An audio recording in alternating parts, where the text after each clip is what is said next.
Welcome back, Unbounded podcast listeners and viewers on YouTube. Hey, I got a special treat for you tonight. If you have been listening to us for the last couple of weeks, you have now gotten to probably a few episodes in, and I call this my pivot treat moment. Every guest has been a treat, but tonight, I've been waiting to kind of where do I place this guest into the lineup, and she's right into that middle lineup right now. And I want to introduce you to someone who I call a personal friend, my sister. You will hear this conversation in a minute. But Maryann Navarro, man, I can talk about her for the next 10 minutes, and I would not have enough time to list all of her accolades, but she's a veteran. She's a mom. She's an entrepreneur. Let me go back. She's a serial entrepreneur. She's what I would call somebody who breaks frames, somebody who lives unbounded, who sees a limit. One of our guests, Raheel, talked about being a wall breaker. She is a wall breaker. She sees a wall, she chips at that thing, or she sledgehammers. So Maryann Navarro, welcome to the Unbounded podcast, where we live beyond limits. We don't see things in front of us, but as a temporary barrier. You are one of those people I admired for well over a decade now that inspires so many people.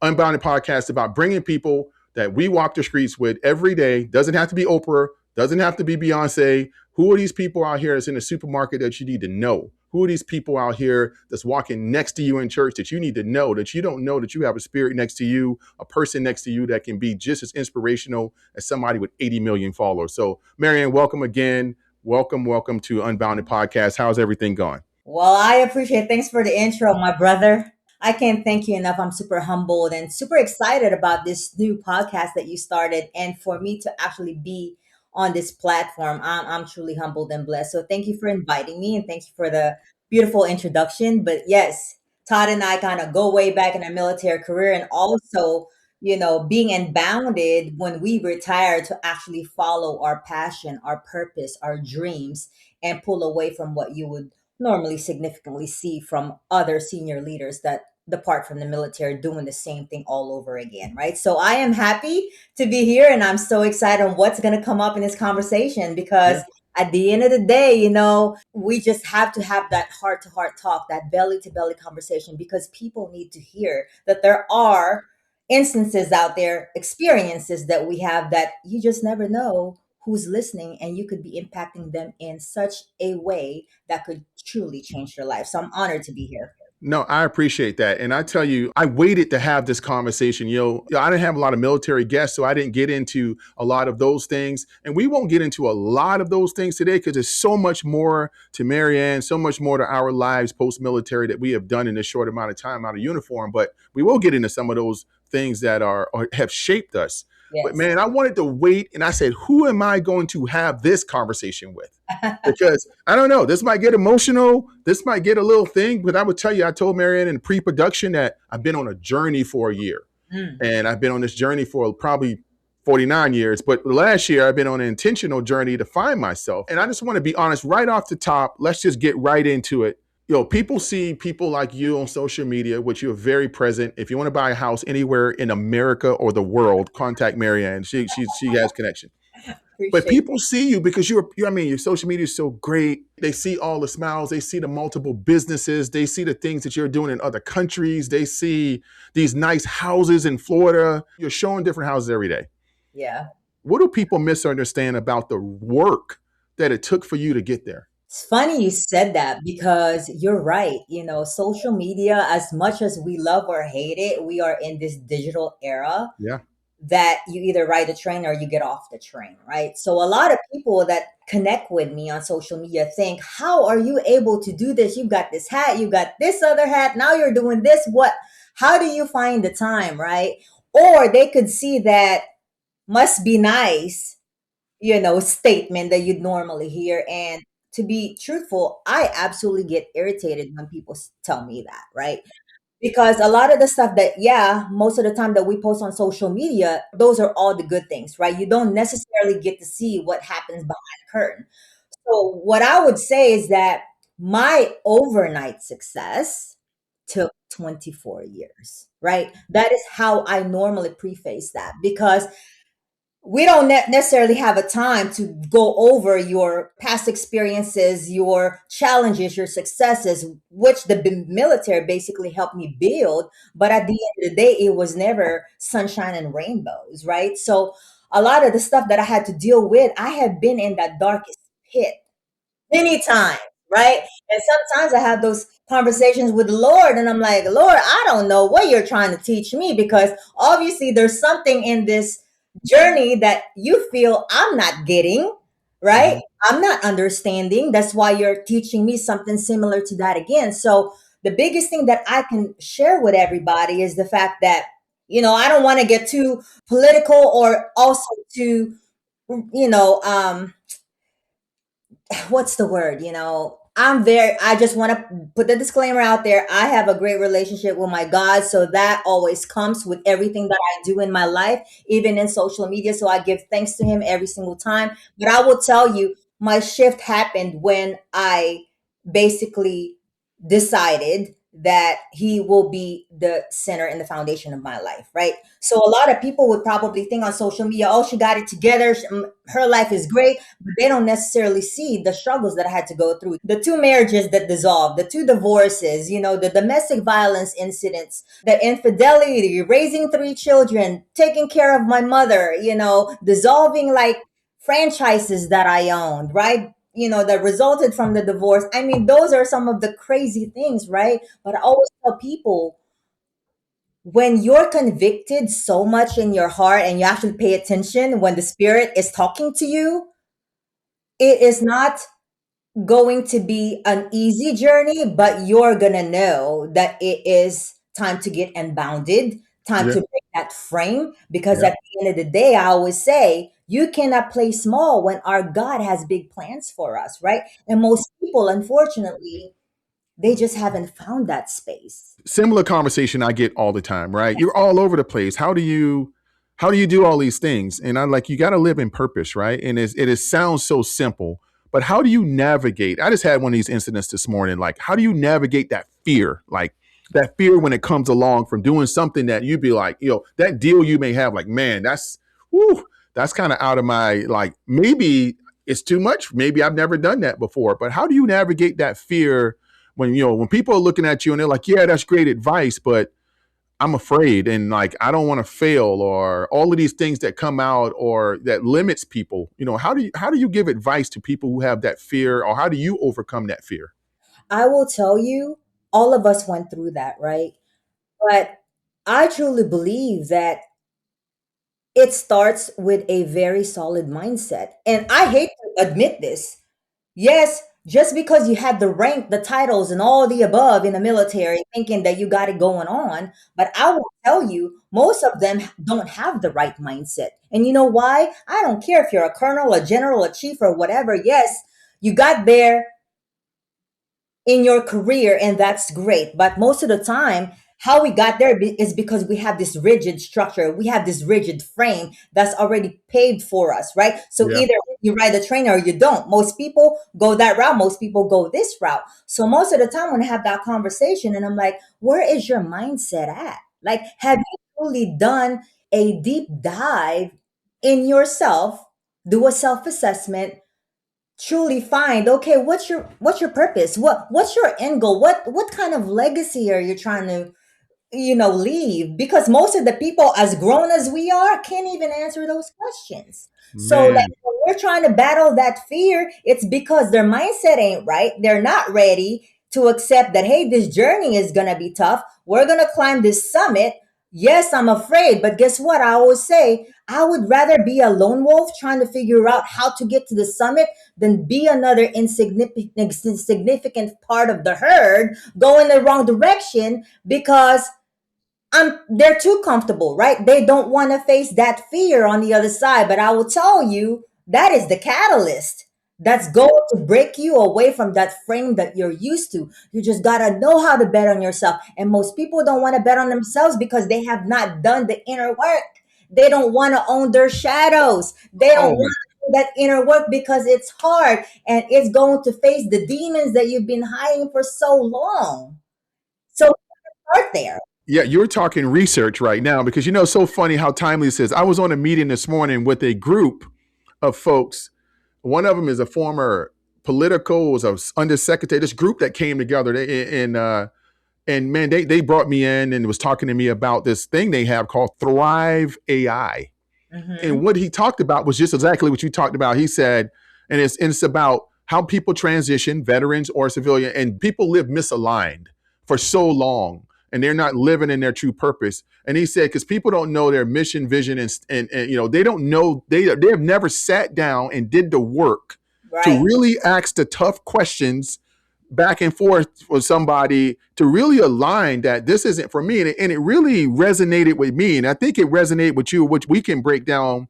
I was talking to him this morning because you and I both, which is a lot of people in and out of uniform, but you and I both, we reached a pinnacle in our career. We were successful.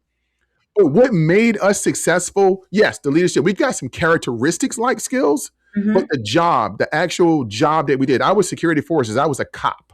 Right. I don't do anything remotely in that field right now. Well, exactly. Yeah. And I was thinking about this morning when I was on Thrive AI.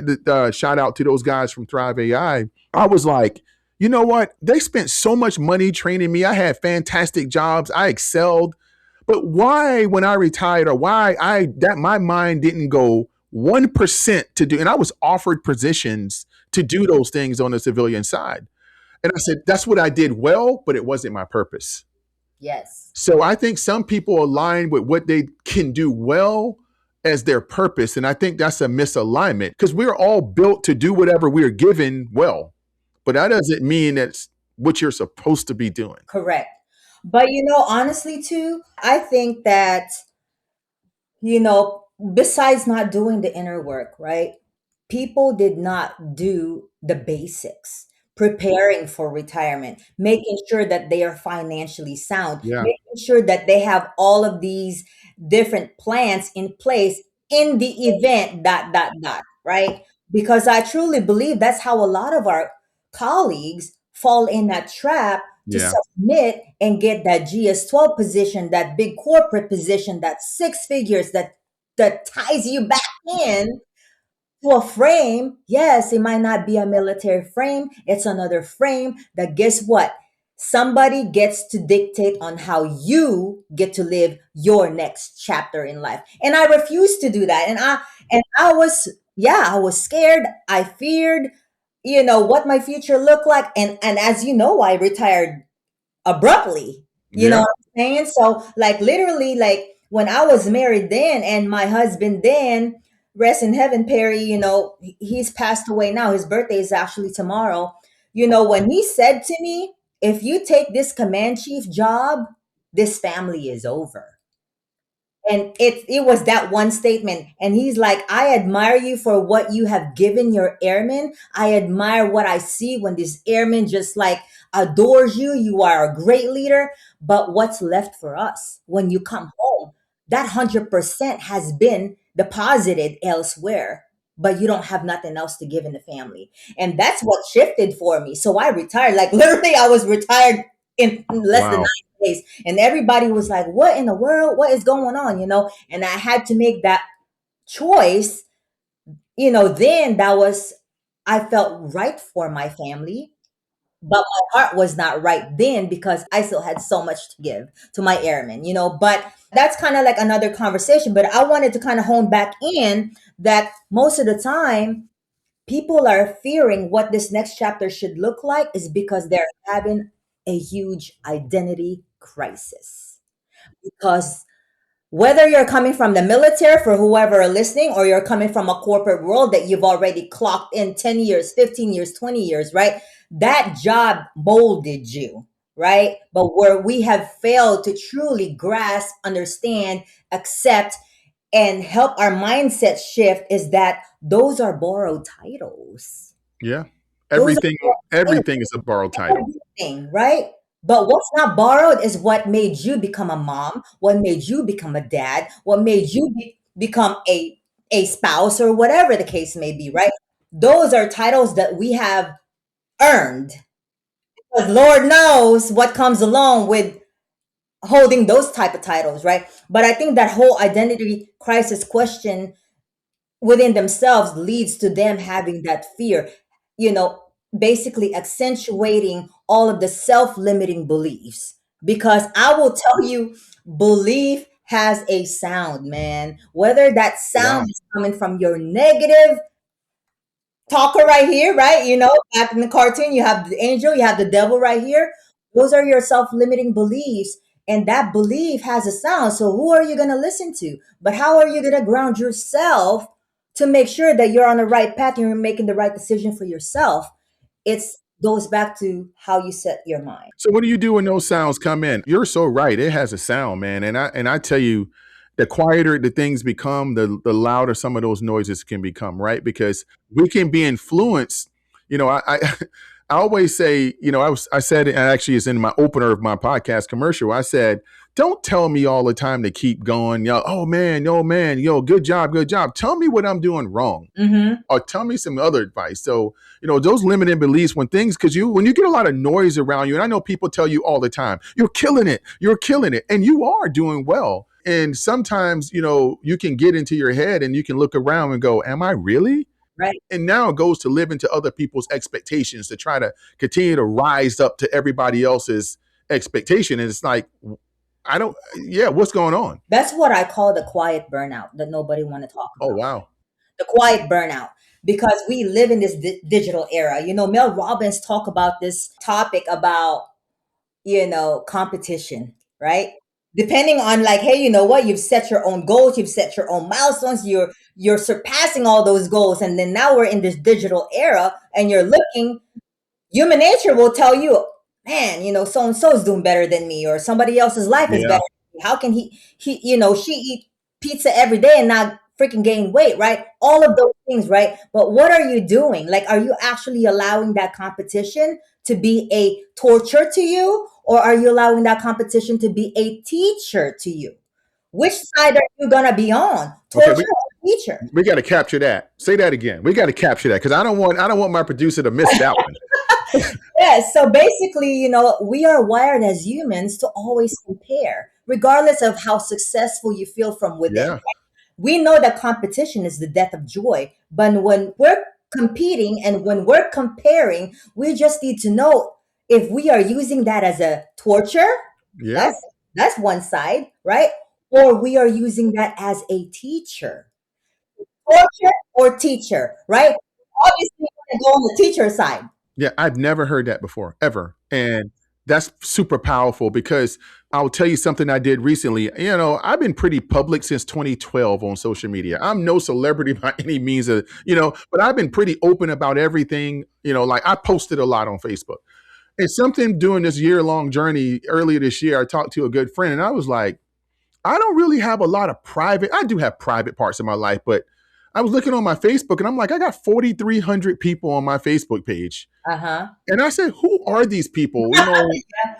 Who are they?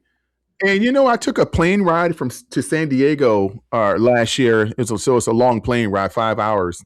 And on that 5-hour flight, I deleted almost 3,800 people from my Facebook. Oh, wow. And the only reason I did it, and I put a message out first, it wasn't about, I don't want to be, it was like, what part of me is for me and the people that I connect with? Close to me, yes. And then, so if you want to professionally connect with me on LinkedIn or somewhere over there. And why I say that, because I was starting to get into what I saw relationships changing because of perception that it wasn't a teacher. Maybe what they perceive I was doing was torturing them. And I just got the light bulb moment why that all came together. It's like I started getting a little bit of the different talk. It wasn't, oh man, I'm so happy for what you're doing. It became a different tone. And I'm like, I'm still the same person. I'm just out here trying to feed my family, be responsible, take care of my community, take care of my mom, take care of my kids, be a good person and human. Nothing has changed. I may have gained a little success in that, but I started feeling like maybe I started getting quieter, Mary. I started getting quieter around people I shouldn't get quiet around. Right. Like Yeah. if we're friends, if I see you, anytime I've ever seen you in person, I want to hear about everything you do. I'm excited for you when I'm watching your posting of houses. You're going to be my realtor one day because I'm willing it to existence that I'm moving to Florida. Yeah. I never heard that before. That's my point. Torture or are you allowing this world to be a torture or a teacher? Wow. Powerful moment there. Yes, absolutely. Yeah. Wow. And connecting the dots back to that quiet burnout, right? So, as we know in the military, it's like Groundhog's Day all day, every day Hmm. for 20 years, 24 years, 25, 30 years, you name it. We don't know no better, right? Because, back then it's like, mission first, we come second, right? I mean, I know the mantra is shifting here and there and stuff, but at the end of the day, if you really pause, if everybody just really pause and think, are you truly exhausted from doing your job? Or is it because you're exhausted because you are handling so many things in your life? And we have, as a society, have labeled this multitasking thing as a huge badge of honor when Yeah. technically there's no science that backs up that the brain multitask. No, the brain just switches really fast from one thing to another, right? Which creates all of these tabs open in our head, which is what exhausts most of us, right? And that's why a lot of people, when you go back to your question, what do you recommend and what do you advise these people who's trying to try something new and tackle that whole fear? It goes back to that. Besides the competition and Yeah. comparison that we just talked about, then now we're going to talk about all of these tabs that we kept open that's draining our battery cells from within, right? It's not truly the job that we're doing, it's all of those tabs because I coulda, I shoulda, all the things, Oh, right? yeah. Then now we forget that that is truly burning us out, right? That's the quiet burnout. So that's why I always tell people, I'm like, find some time to get into a monk mode. Monk mode. Writing that one down. I can visualize what you're about to say. Monk mode is truly finding that nooks and crannies in your day to pause, whether that's 10 minutes, 15 minutes, whatever it is, and just flush out everything in your brain. I know I tried this. It's so hard to meditate, y'all. The word meditation is so It's hard. easy. I don't even care. I put yoga music, meditation music, and my tabs are still open. Yeah. So it's like a deliberate effort that we got to do. But that monk mode is truly an integral part of anybody's life because you get to pause and really smell the roses, right? Whether you're pausing because you had achieved a certain milestone in your life or whether you're pausing and evaluating, what things are happening for you, right? Not to you. Like, what is this life teaching me in that moment? Because a lot of us would be quick to say, what, why does this keep happening to me? No, you have to kind of evaluate, what is this teaching me, right? Because I think that slight shift in mindset is Yeah. going to change how people think. What you think you become, we know that already, right? If you're a negative type person mindset, I'm going to need you to kind of like get in the right frequency because your life ain't going to get better staying in that negative frequency. We know that already, right? So sometimes that monk mode is going to help us get there. And then also for people like me who wear so many hats, and I know you wear many hats too, especially as a single mom, people always ask, how do you do it? And like, there's no such thing as balance. I absolutely hate that word balance, right? Find a way to either harmonize or integrate what I do so I am still, you know, full capacity when I execute whatever hat that I have to wear. But what I love doing is actually leveraging those micro moments and being present in those, because it could be 2 minutes when my son gets home from school. How was school? Let's have a conversation about it. And that fills your cup. That kind of checks your parent hat that, what, I did find the time to talk to my son today, especially in the teenager phase, right? So those micro moments is super important because not only does it fill your cup that you're checking the block in your responsibility as a parent, then you can also switch back to your CEO hat or business owner hat or whatever it is that you got to do on that side. But That's a great philosophy, monk moments. I can't meditate. I've been to all kinds of places that my brain doesn't work that way. But what I do find, like your monk moment can be anything. yes, Like for me, I know like Right now I can't because it's cold, but I take a lot of walks. Yes. So now I can't take walks. So what I'll do is I'll go to I got a grocery store like literally a block away from my house. I go there today. I bought some flowers. I got back home. I cut the stems off, put them all in a nice vase, And again, that checks two boxes for me. I actually like flowers. Yes, I do. But I also know my wife likes flowers a lot. So it checks two things that, I was present enough in my own mind to go take a monk moment and decompress before I have another meeting, take 20 minutes, go down to the grocery store. And also, I was busy all day and I know I might, not have capacity at 100% at 5 o'clock today. So at least my wife's going to come home to some new chocolates on her desk and some flowers in the kitchen, only because I know that, okay, that also showed that I was present when she wasn't present. So the monk moment can look 1,000 different ways because I tell you, I'm agreeance. I hate the word balance.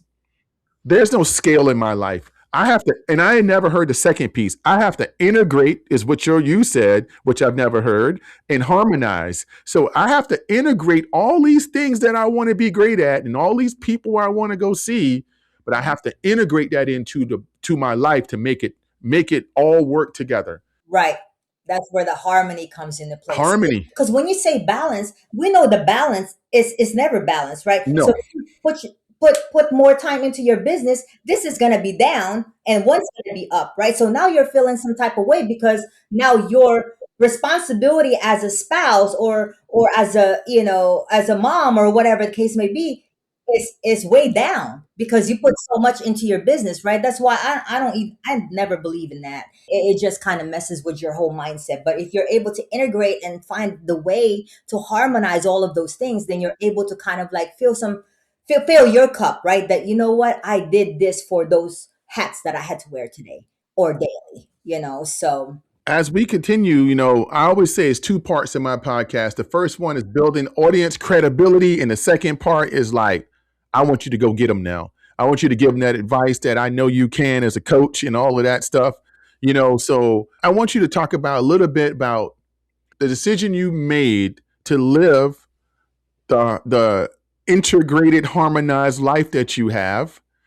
And if someone is facing a pivotal transition in their life right now after doing something in any sector for 20, 20 plus years, how should they approach the risks of saying, I'm going to bet on myself? all right, so I have some really conviction on this question right here because when successful people pull away from the military or the corporate world, they put Mhm. in 20 years, so however long it is, right? You are put in this mindset that you have arrived, right? You have arrived. I'm going to need you all to scratch that because we need to be in that mindset that we are always in the state of becoming. Okay, state of becoming. And what do I mean by that? Like I told you, our God has big plans for us, right? We cannot play small. And when someone is pulling away from a career like that, the issue is almost always going to be the burden of excellence era.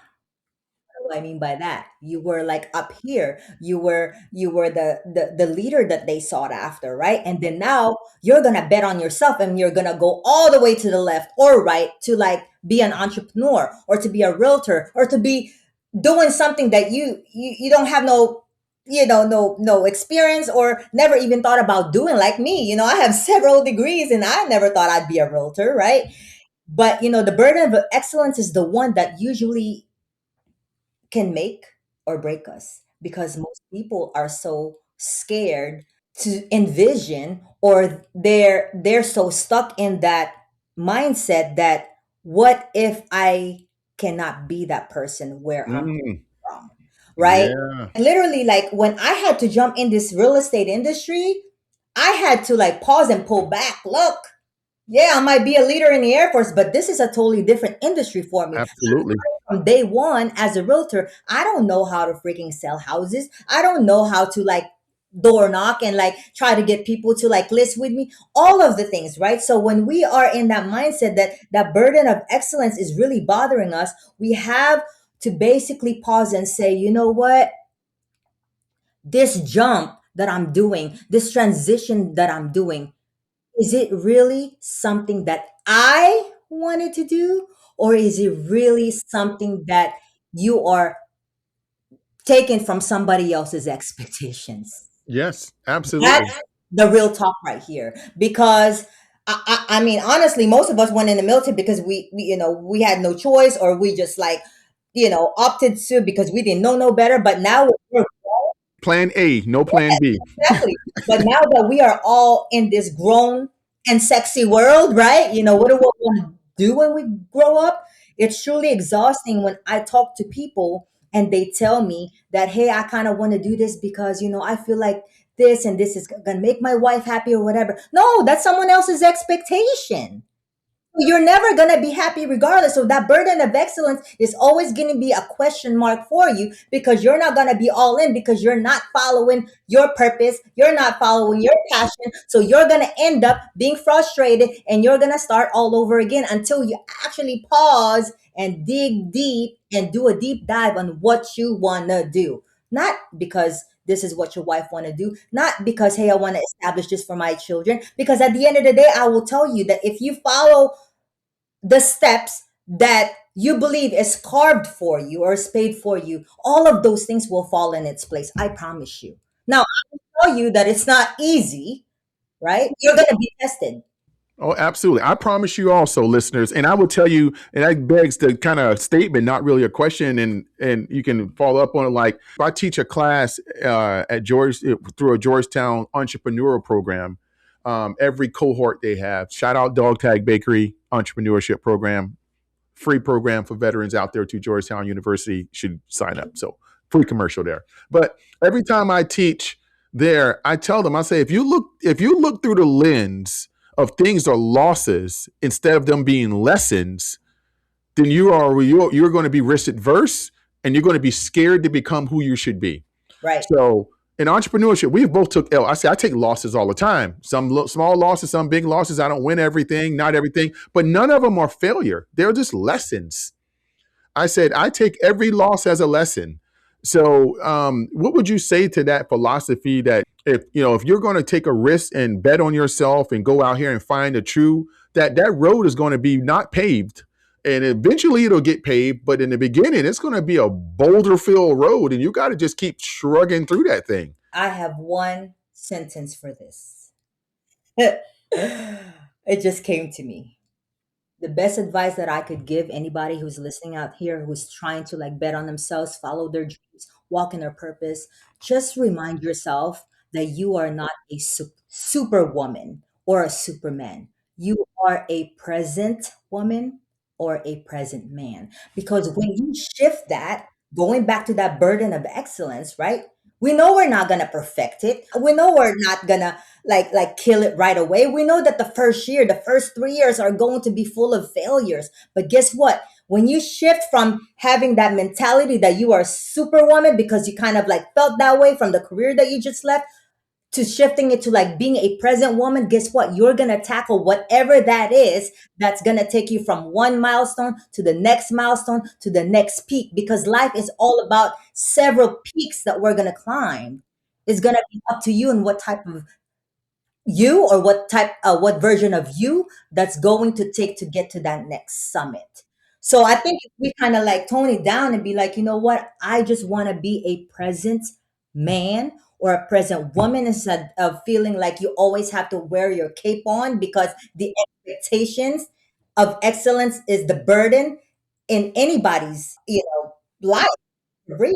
Man, it can be a huge anchor around people, and I see it a lot, and I see it a lot of times. It's like I actually had someone tell me that, someone we both mutually know, and they came to me last year, and they're trying to bet on themselves and do all the things, but it has to be your journey. It can't be anybody else's. There's no other Maryann Navarro light version. It's just Maryann Navarro. But he told me something that really kind of bothered me. It didn't bother me that they said it to me and about me. It bothered me for that person. Yeah. He said, "You're the only person I'm trying to be like out here." And I'm like, what? Wow. I said, no, some arrogant person would take that as, oh, yeah, Yeah, for sure. I immediately put my hand on his shoulder, like, hey, man, the best advice. Let me tell you, brother, like, and this is a fellow person who achieved similar things that we achieved in uniform. I said, man, I'm going to let you know there's only one bad version of Todd Simmons. There ain't two bad versions. There ain't three. There's only one Pinto out here that got my name on it. But I said, the truth of this is, because I always try to come into that with a little lightheartedness.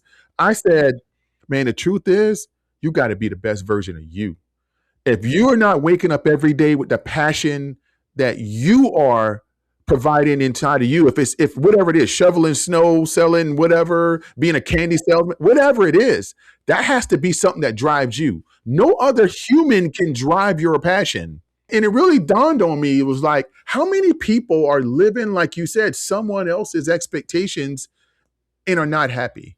Yeah.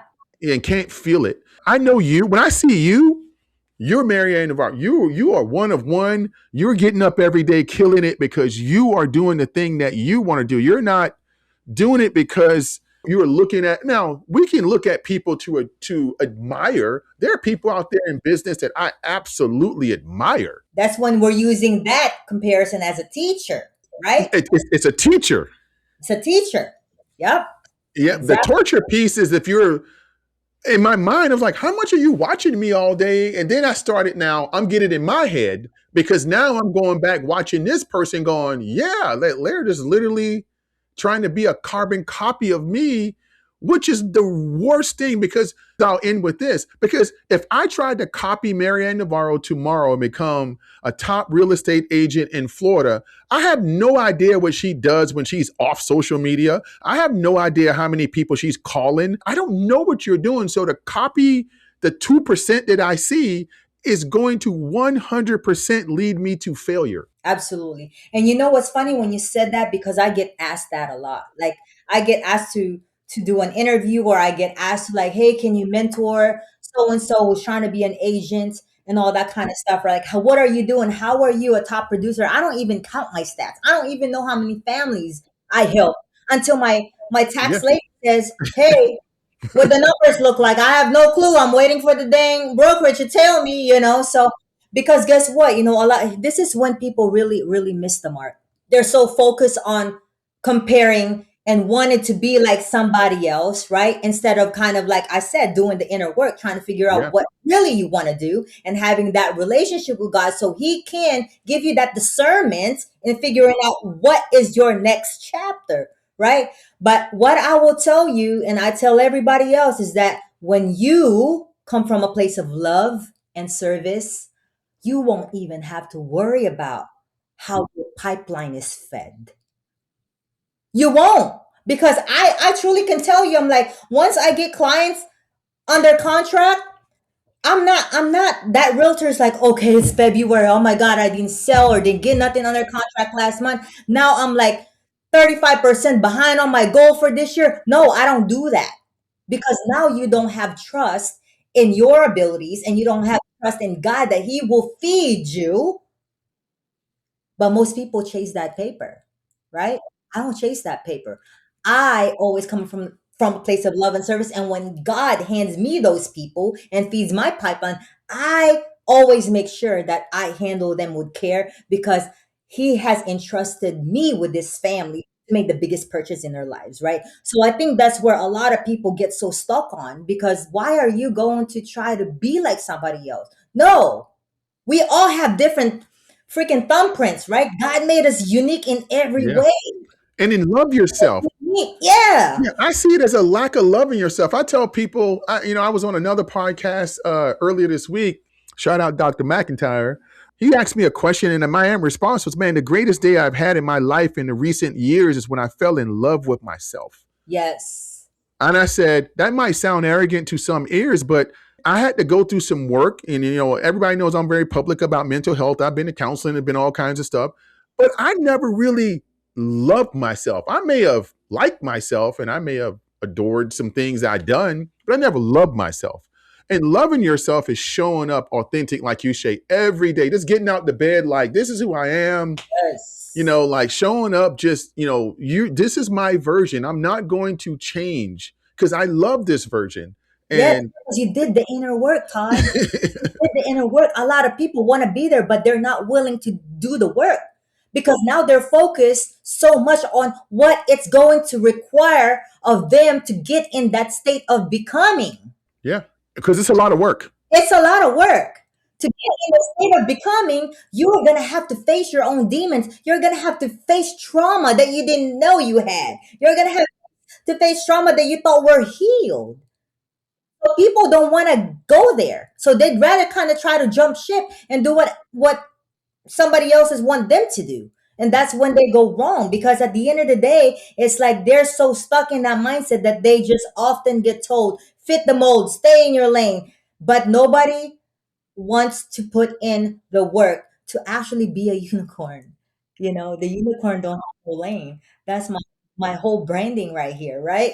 So and I didn't even come up with that. It was like a client and actually like a builder salesperson that says, "Have you like you're truly the unicorn realtor?" I'm like, "What does that even mean?" Like you're breaking mold, you're breaking frames, you're able to do what others are not able to do because I come from a place of love and service, and the way that you interact with people, the way you take care of people, is all about EQ, right? I truly believe that that is one of the secret sauce that you become successful in what you do is because if you have that empathy, if you have that EQ on lock, I don't care about IQ. IQ you can gain any day, all day. But EQ is the true science and art that we have to Yeah. somewhat, not perfect, but get to that level so you're able to kind of connect the dots and be able to truly live in your purpose and leave the legacy that you have been, you know. I wholeheartedly agree, and I know, we have a lot of big companies, like very large companies that want. I'm a very small company, that compared to these large multi-million dollar, companies, and Yeah. people are like, how did you get them to work with you? How did you get them to bring you on for an opportunity? Because and what you're saying is something I truly believe in, and I tell people because we can sniff it out. EQ is number one. But EQ derives in how you show up, if you show up transformational or you show up transactional. And I'm like, I will help somebody for 2 years if you're a good person, and I don't ever want anything. I don't expect anything in return. If you call me right now and be like, hey, I see that all these houses are available in the King Farm community. They're building another community. Hey, how can you do this? Yeah, I'm going to do everything to help you out. I'm not going to be like, 2 months later, oh, I see you on Facebook. Sold 6 of these King farmhouses out here, man. Like, like, where's my check? Right. That's not, like you say, show up from a place of love and empathy and show up in the world. And I believe all of that comes back to you. Yes, that's what I'm saying. My phone is ringing off the hook in 2026. Yeah, let me tell you another thing, right? A lot of people, especially for those listeners, like hear me out on this one. It's gonna be tough. Okay. You're gonna bet in yourself. Your first year, you're not gonna make money. You're not gonna be probably able to pay yourself in the next 2, 3 years, whatever that timeline looks like, because that's just the life cycle of being an entrepreneur, right? But I will tell you this, because a lot of you might be given an opportunity but turn it down because there's no money involved, right? But let me tell you something. If you're truly walking your purpose and you receive this from God, I always talk about this because I'm so convicted to share it, that we were made here on this earth to be able to basically bless others, right? So we hear about it in church, the whole tithing and stuff, right? You're either giving your time, your talent, or your treasure, or all of the above, right? So if you're a new entrepreneur starting up, don't knock down those opportunities because you're not going to get paid. But guess what? What's going to happen? You're going to get experience. You're going to get exposure. You're going to get some networking, and again, then God's going to see, okay, I see you working, right? And that's how you're going to get blessed. That's why you always come back to that place of love and service, because at the end of the day, whatever pipeline you're building, He will provide. He's never failed. Never failed. Okay. If your time, talent, and treasure are all of the above, when you're able to do all of the above, you are blessed. And you have nothing left that you've left on this table when He calls you in life. You know what I'm saying? That you've left everything on the table because you did what you're supposed to do and you followed your passion. I wholeheartedly agree. I'll put it out there. We had a great 2022, 23, 24. Business was great. Man, did great stuff, but able to, even create some generational wealth. Yes. I will share this with you because you would appreciate this. Both of my daughters, 24, 29-year-old single women, are homeowners. But 2025, guess what? It was a rough year for people in my industry. Yes. I decided the entire 2025 not to pay myself from my business because the people who work for me, I'd rather get paid. Right. I did that the whole year. I was okay. We were blessed. We were fine. I didn't decrease anyone's money. The whole 2025, I told my second in charge that she didn't even know. I told her and I said, you know what? I didn't get paid this year. She was like, what? I said, I made sure you got paid and everybody else got paid. That's right. I didn't get paid. And I'm fine with that because I'm fine. And I told her, she's like, why would you do that? You should have told me that. You should have told me and I could have done less. We could have done some adjustments. I said, no. Y'all have had faith in me since 2021 because in 2021, they weren't getting paid sometimes. I said, y'all have had faith in me, but now we're 35 days into 2026. We have had more opportunities than we've had in the last 3 years already coming our way. We can't even process the amount of opportunities coming out of nowhere. Yep. We've done nothing different.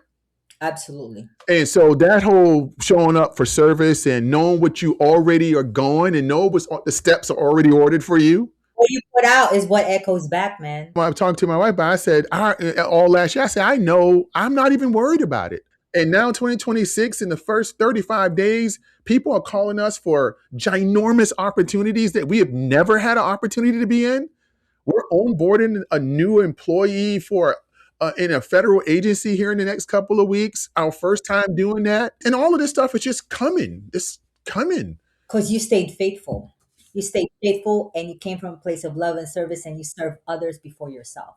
That's how that works, people. That's how that works. I'm telling you. I had to share that with you because I know you would appreciate it because I know you live by that same. So I know we're getting toward the end of our time here. We always reserve, we got 45-minute segment or we got an hour segment. And the hour segments, not mean for my 45-minute segments, not that y'all weren't great, but sometimes the conversation is just too good. So we're going to transition to our couple of rapid fire questions, the rules of engagement, then we'll give you the last word. Okay. You only have about 10 seconds to answer the question. So they got to be quick. Rapid fire, quick. So we're going to go to rapid fire question. You ready? Yes. What's the most unbounded decision that you have ever made? What is the most radical unbounded decision you ever made? Real estate, honestly. I was an accidental realtor. My passion from HGTV, just like, oh, maybe I can do this. And like, boom, I'm like, I had no clue. Well, I would not expect it was real estate because you look like you just was naturally transitioned into that. Yeah, I fell into it. And then I just, like I said, evolved from that. All right. One belief you wish everyone would question. God is not real. Powerful one. You live in your truth. Yep. All right. A quote, a mantra you live by. Give people grace, but put them in their place. Oh, I need you to say that one more time.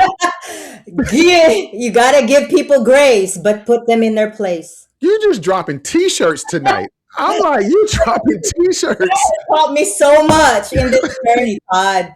And I'm like, you know what, God, I'm trusting you. I'm going to give people this grace, but I'm going to put them in their place respectfully. You are literally quoting things I'm doing in life that I just not have words for.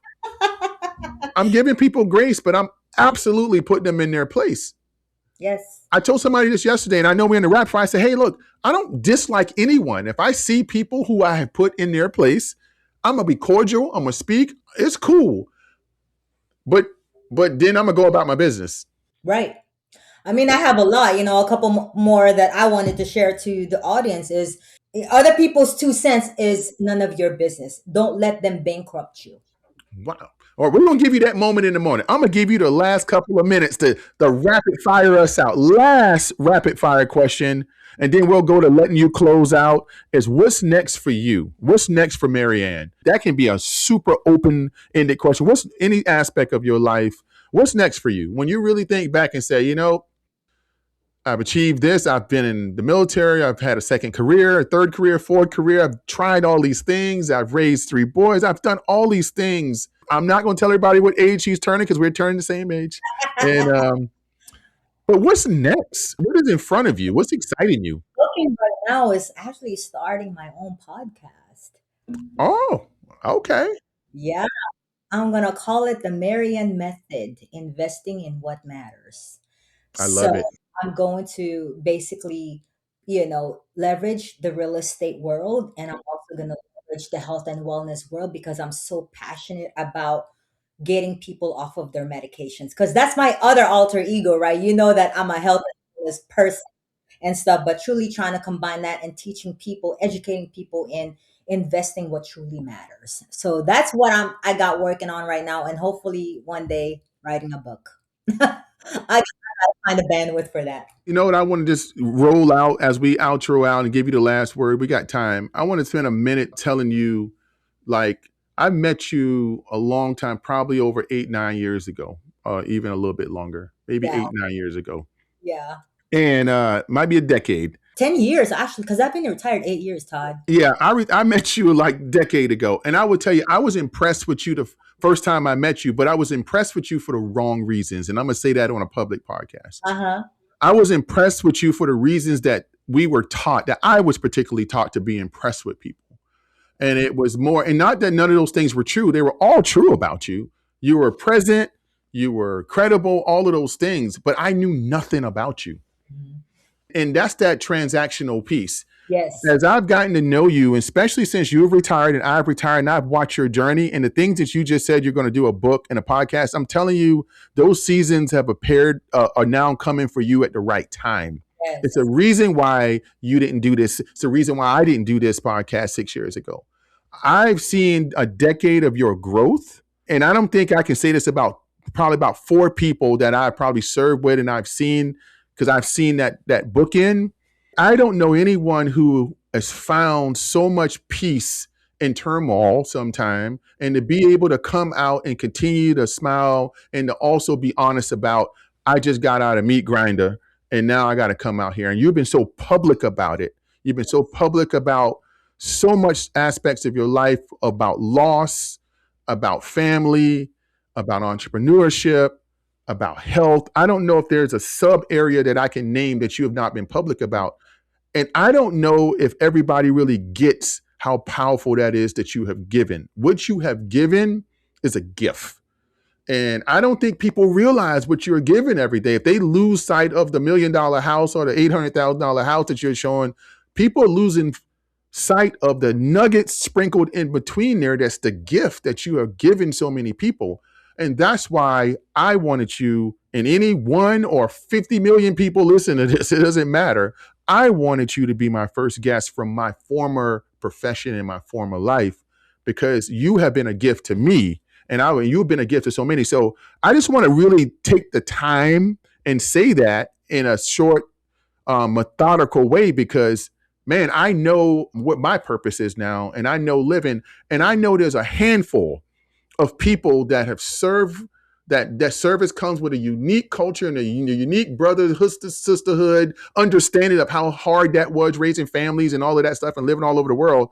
And then there's also another unique culture out here as a veteran trying to find your way after success. And then Yes. there's another unique culture out here trying to be a successful entrepreneur. So it's not many people that I can have all three of those shared experiences with. And you are like one of three or four.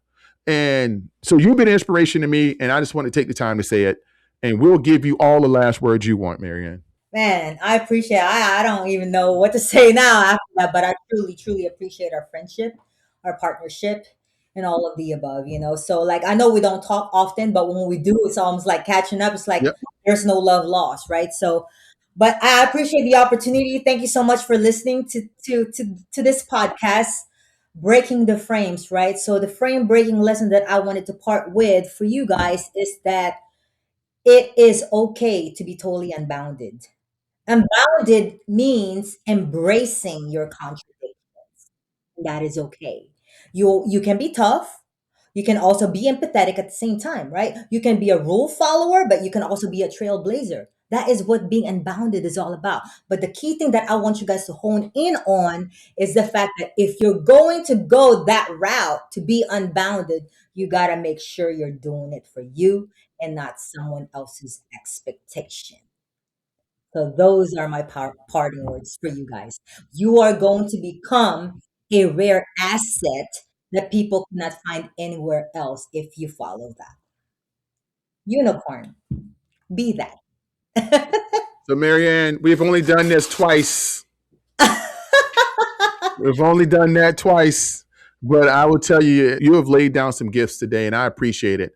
Like we told you, guys in our audience, that this is just a conversation of people that you can find in the supermarket, find in your church, you can find in your daycare center, you can find in your work center. I just had a conversation last night in my own house about the person sits next to you in the cubicle. How much do you know about them? Right. It's about connection and finding these people in our community. You are probably one of the unbounded people that you don't even know.